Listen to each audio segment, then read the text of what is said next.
Hello, everyone, and welcome to today's webinar. My name is Rachel Klein, and I'll be your presenter today.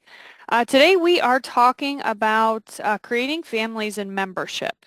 So it's a pretty simple, pretty basic topic, but we're going to just do a little review here about creating a family and then adding the individuals to the family. If you use the donations module, we're also going to talk about creating a giving unit for the family and then adding a giver number to the family as well. And I'm going to go right here into people. So the biggest thing to keep in mind in membership in the people module is that this screen is split into the family section over here on the left and then the individual section over here on the right. Every person that you put into Church Windows, you have to create the family first. So whether it's a family of 5 or a single person, you have to have that family record created and then at least one individual record within that family. So I kind of like to think about it as building a house. You have to build the house first, and then you put the people that are a part of that family into the house. So if it's just Nina, like our example here on the screen, Nina has her family record or her household on the left, and then the individual information is on the right. Okay, so you don't ever want to have just a family record over here on the left with all gray over here. You want to make sure you have an active individual record and a family record as well. All right, so let's first talk about creating a new family. I'm going to go ahead and up here top left, I'm going to hit the Add Family button. Okay, so whether you have a new family of visitors come to the church or whether you have someone that you want to put in directly as a member, you need to hit the Add Family button first. If I were to come over here and just hit Add Individual, because I'm in Nina's family, if I hit Add Individual, it's going to think I'm adding a new individual to this existing family on the left. Okay, so if Nina does have a child and you need to add their kid to this record, hit Add Family, and that would create you another line down here to put in another individual in the family. But if we have a brand new family that we need to enter that isn't a part of Nina's family at all, first thing you have to do is hit the Add Family button. And then it's going to ask you, is this a member or a visitor? Now, these are the default categories that come with Church Windows, but you might have some other categories listed down here. Choose the appropriate one that applies, and then say OK. And all you're doing is telling the software what category this family is going to be when you enter them. If you choose the wrong thing, once you get everybody entered, you can always come back here and change it. So if this visitor family becomes a member, you simply hit the down arrow and swap out visitor for member. This family number is going to automatically get assigned. This is a kind of like a filing system, if you will, for the program. The family number is not editable. You cannot change it, remove it. It is going to stay in there as it's added. So this family number is 58. They will always be 58. Okay? We're going to put in a mailing label. Mailing label is going to be if you were to address a letter to this family and stick it in the mail, how would they want their family name to appear on that envelope? Okay, so I'm going to just do Mr. Elias Klein. Actually, let's do Mr. Eli. Actually, let's change this. Depends on how formal you want to be. I'm going to do Elias and Megan Klein. Okay, this is the family. This is how they want their family name to appear. Some people do a Mr. and Mrs. or what have you. Some people just do first name. Just depends on how formal you want to be. Put in the mailing label. Then you come down here to address. Don't start typing in right here. That is not how the address has to be added. You actually have to come over here to the right and hit the green plus sign. And that's going to open up your addresses window where you can then put in the specific address information. Here's the street address, zip code. It's going to pop up your default. You can, of course, change it if you need to, city and state. You can specify if they want it to be unlisted. If you do any bulk mailing information, you can fill that in here.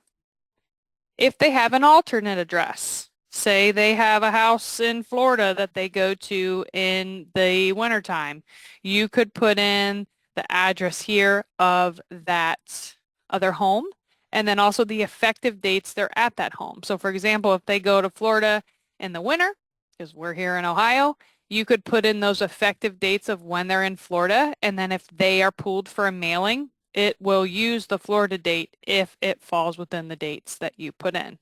So for example, if they're in Florida from November to February, you would just put in the month and the day. Okay? Or whatever range you want to use. That's just a quick example that I made up. But if you do a mailing January 1, it's going to pull this Florida address because it falls within the effective dates. So you don't have to worry about making sure the right address is pulled. Software is smart enough to know.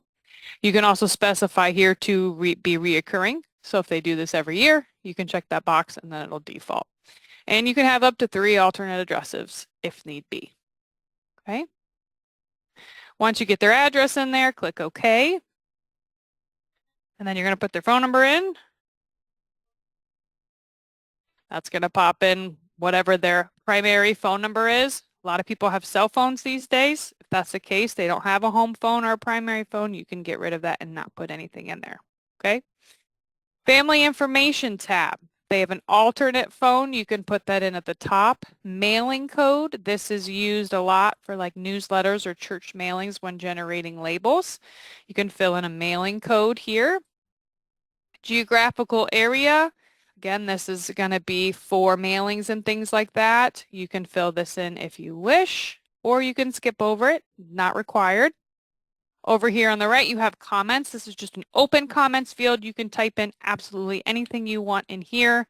A lot of times I see people use this if someone gets remarried or if they have families that are related. So like me and my parents and my sister, and we all go to the same church. So you could put notes in here about kind of who's related to who if you want. But again, open character field, pop in whatever you need.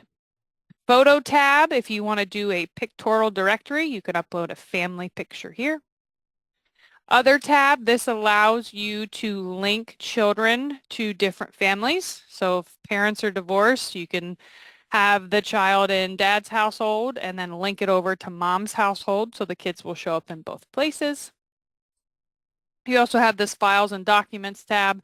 This is going to allow you to add a document to this. So if you want to put in like a marriage certificate or something like that, or information about the family, you can upload a photo here.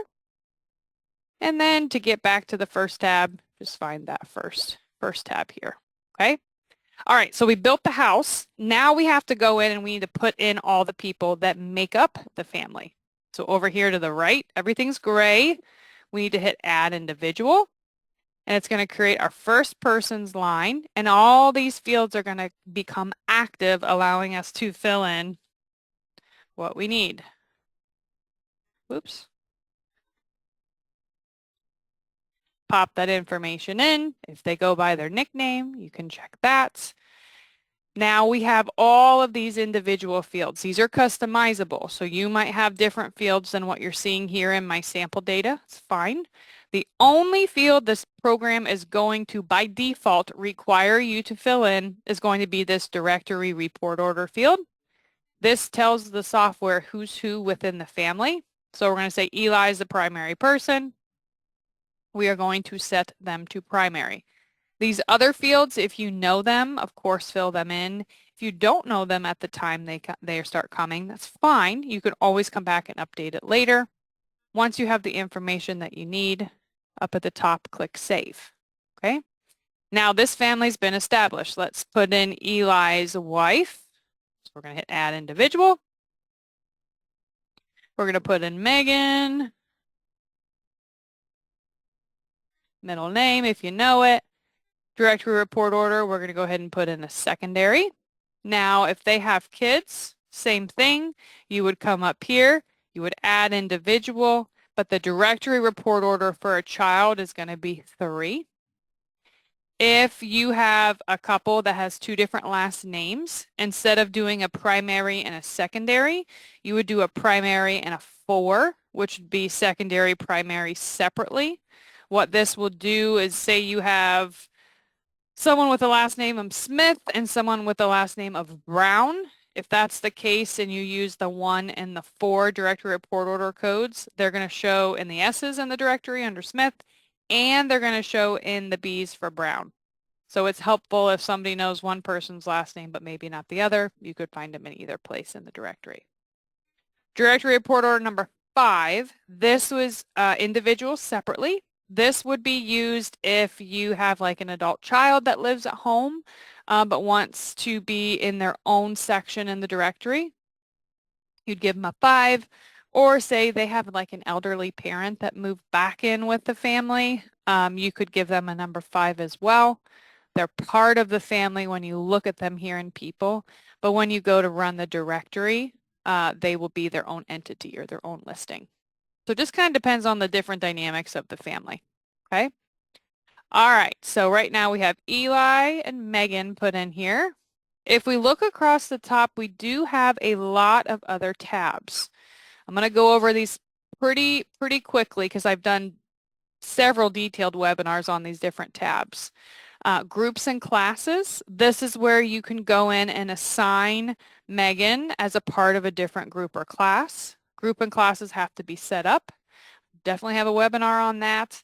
But it could be Bible study, it could be Sunday school, it could be VBS, whatever it might be, you can assign a group and class to this record right here on the individual. Skills and interests, again, these are things that you would have created or someone would have created in the database. It's kind of like time and talents. People use different terminology for it.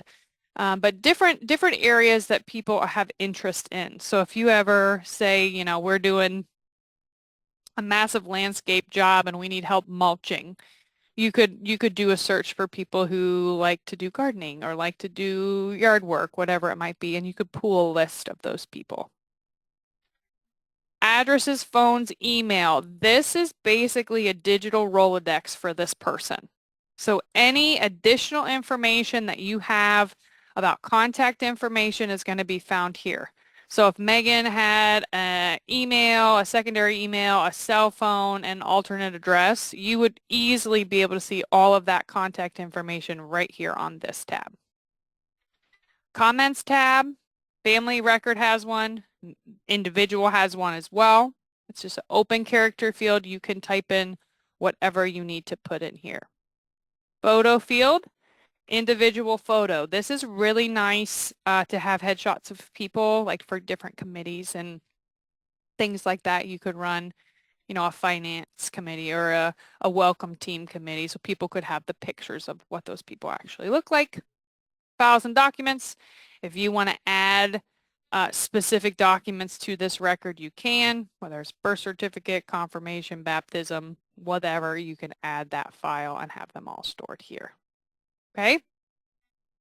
Okay, very quick overview of entering a family and creating the individuals of the family. Now, let's talk about a new family that wants to give together and needs a giver number. Okay? So you can definitely do that over in the donations module. I think it's easiest to do this over in the donations module in manage givers. However, you can do this here from membership. So some people I talk to, they don't like to have to jump between the two modules, which is fine. So if you want to take care of everything here in membership, you can. So what we're going to do is we're going to scroll over here to the right, and here is a giver number field, okay? This field pulls directly from the donations module. It also gives us these quick links to different parts of the donations module. So if you want to print a statement for them, you can. If you want to look at their pledging information, you can. If you want to see the donations, you can. And if you want to adjust their giver number or set them as gives with family, you can do that with this icon. Now, if you don't have access to the donations module, for example, if you only can see membership data and you can't see donations data, these are going to be locked. You're not going to be able to change anything here. Okay. All right, so let's first link Eli and Megan together. I'm on Eli. I'm going to hit this little teal number sign here, and it's going to open up the Manage Number screen. The screen is pulled directly from donations, and I'm just going to come up here, and if I just needed to add a giver number to Eli without linking him to his spouse, I could just do the Add New Number. But I'm going to check Eli gives with family because I want him to give with Megan. So Eli's checked gives with family. I can come over here and simply choose Megan if I wanted to, or I can close out. I can come to Megan's record and I can hit the number sign here as well and check Megan gives with family. Okay, it's up to you. It's going to work the same way, whether you close it and reopen it or just change the giver. Now, Megan and Eli are both checked gives with family. It's telling us that there. See family for giver number. So if I hit the down arrow, I can choose their family name, which pulls directly from the mailing label. Once both people are checked gives with family, the mailing label is what's going to print at the top of my donation statement. And this is where I want to add the number. Right here, add new number. I'm going to type in the giver number I want them to have and when I want that number to start.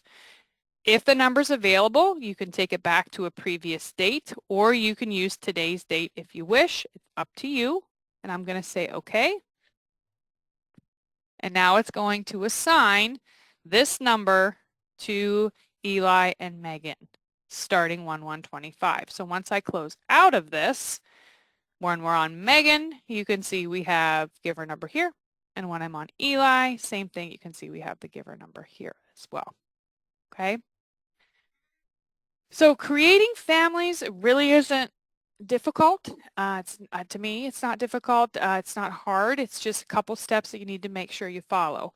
Biggest thing that I run into with people creating new families is that they sometimes forget to add the individual. So they build the house over here, but then they don't put the people in. You have to make sure you're hitting add individual and adding each person that makes up the family. Individual records are crucial for donations.